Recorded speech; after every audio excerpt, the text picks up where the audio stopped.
ನಮಸ್ಕಾರ, ನಾನು ನಿಮ್ಮ ಇಂದ್ರಧನುಷ್ ಮಾತಾಡ್ತಾ ಇದ್ದೀನಿ. ಪಿರಮಿಡ್ ವಾಸ್ತು ಕನ್ಸಲ್ಟೆಂಟ್ ಹಾಗೂ ಸೈಂಟಿಫಿಕ್ ವಾಸ್ತು ಕನ್ಸಲ್ಟೆಂಟ್. ಈ ದಿನ ನಾವು ನಿಮಗೆ ಪೂಜಾ ರೂಮ್ ಬಗ್ಗೆ ವಿಶೇಷವಾಗಿ ತಿಳಿಸ್ಕೊಡೋಕೆ ಬಂದಿದ್ದೀನಿ.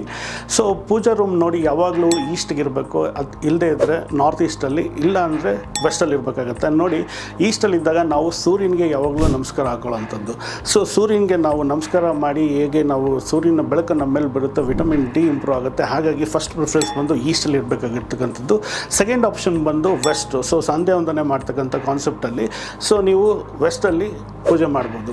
ಇದೇ ರೀತಿಯಲ್ಲಿ ನಾರ್ತ್ ಈಸ್ಟಲ್ಲೂ ಸಹ ನಿಮಗೆ ಆಪ್ಷನ್ ಇದೆ. ಬಟ್ ನಾರ್ತ್ ಈಸ್ಟಿಗೂ ನಿಮಗೆ ಗಾಳಿ ಬೆಳಕು ಬರೋದ್ರಿಂದ ಟುವರ್ಡ್ಸ್ ಈಸ್ಟಲ್ಲಿ ಇದ್ದಾಗ ತುಂಬ ನಿಮಗೆ ಬೆನಿಫಿಟ್ ಆಗುತ್ತೆ. ಸೊ ನಿಮ್ಮ ಮನೆಯಲ್ಲಿ ಹೆಲ್ತು, ವೆಲ್ತು, ಪ್ರಾಸ್ಪರಿಟಿ ಚೆನ್ನಾಗಿರಬೇಕು ಅನ್ನೋದಾದರೆ ಮನೆ ಕಾನ್ಸೆಪ್ಟಲ್ಲೆಲ್ಲನೂ ಬಂದು ಈಸ್ಟಲ್ಲಿ ಇರಬೇಕಾಗುತ್ತೆ. ನಮಗೆ ಸೂರ್ಯನ ಬೆಳಕು ಬೀಳಬೇಕು. ದೇವಸ್ಥಾನಗಳಲ್ಲೆಲ್ಲ ಬಂದ್ಬಿಟ್ಟು ವೆಸ್ಟಲ್ಲಿರುತ್ತೆ. ಯಾಕೆಂದರೆ ವಿಗ್ರಹಕ್ಕೆ ಸೂರ್ಯನ ಬೆಳಕು ಬೀಳಬೇಕಾಗುತ್ತೆ. ನಾವೆಲ್ಲನೂ ವೆಸ್ಟ್ಗೆ ಮುಖ ಮಾಡ್ತೀರಿ, ವಿಗ್ರಹ ಬಂದು ಈಸ್ಟ್ ಫೇಸಿಂಗ್ ಇರುತ್ತೆ.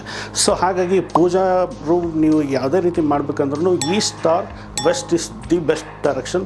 ನಿಮ್ಮ ಒಂದು ಯಾವುದೇ ಸಂದೇಹ, ವಾಸ್ತು ಸಮಸ್ಯೆಗಳಿಗಾಗಿ ಅಥವಾ ವಾಸ್ತು ಸಲಹೆಗಳಿಗಾಗಿ ನಮ್ಮನ್ನು ಸಂಪರ್ಕಿಸಿ. Fortune pyramid centre, Jayanagar, Bengaluru. ಇಲ್ಲ ಅಂತಂದರೆ ಕೆಳಗಡೆ ಇರ್ತಕ್ಕಂಥ ನಂಬರ್ಗೆ ಫೋನ್ ಮಾಡಿ ನಿಮ್ಮ ಒಂದು ಅಪಾಯಿಂಟ್ಮೆಂಟ್ನ ಫಿಕ್ಸ್ ಮಾಡ್ಕೊಳ್ಳಿ. ಧನ್ಯವಾದಗಳು.